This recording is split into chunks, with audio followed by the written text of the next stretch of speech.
I'm John Beaudin from Rock History Music. Here's part 5 of our interview with Gil Moore of Triumph. Remember, the entire interview will be on our Canadian channel. If you want to get right straight to the whole thing, there'll be a link at the very top of the description of this video. As most of you know, I've talked to Rick Emmett, I think about 7, maybe 8 times in the past. We spoke with Mike Levine in the last year twice, but I've never had Gil Moore and really enjoyed talking to him. He's a real nice guy.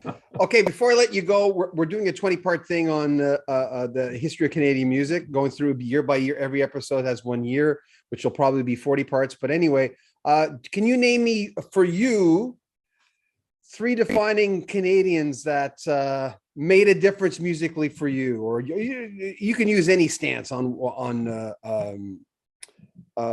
Randy Bachman gave me like 40. I don't want 40 because Randy, you wind him up and you watch him go because Randy likes to talk, right?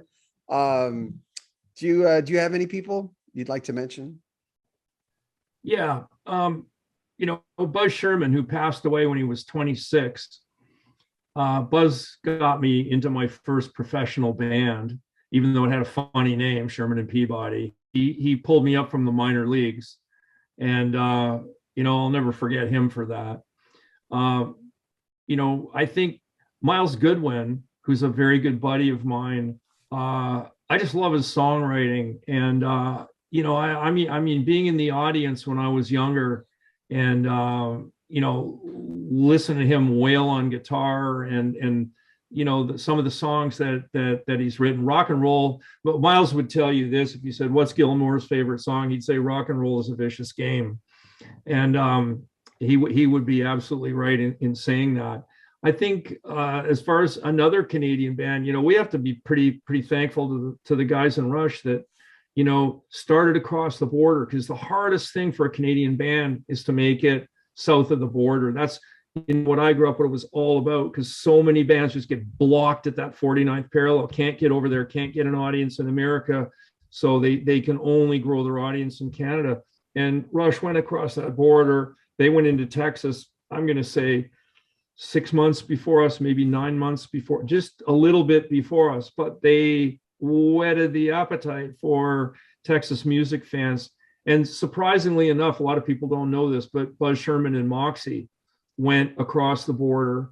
And if Buzz had kept the band going and it had not had that tragic accident, I think that that the same thing might have happened with Moxie. The American audiences love them, so they just never got a chance. 100 concerts a year, so they all. You do remember, generally what happened.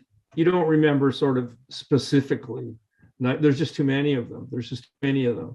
But you do get a flavor. So to me, I always enjoyed tertiary markets in nice areas. I really enjoyed it. So I was more inclined to like playing areas where arenas were smaller and they may compromise our production a little bit, but we were just in this wonderful environment.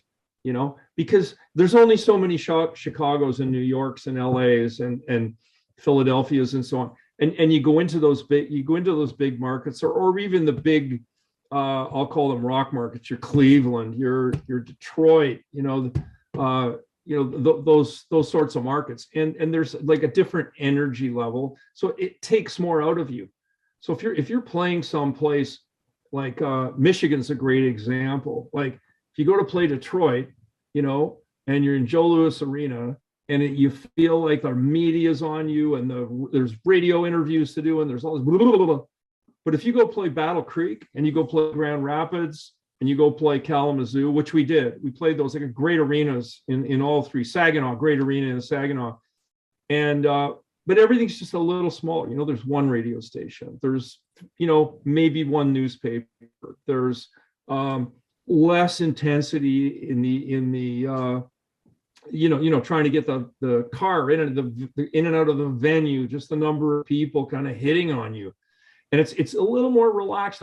Even our crew, I would always find, sometimes the catering would be regional and more home cooked food for our crew. And, the whole thing was just like, man, this is cool. If we never play another major market again, this is great. Just let's play secondary markets forever. So I like the mix of the big cities, less of them and more of the of smaller cities where there's a bit more of a home, a homespun feel. Make sure you comment on our videos, like our videos. We love it when you do. It really helps them perform. Share them on any groups you may be part of, and subscribe to our channel. I'm John Beaudin. This is Rock History Music.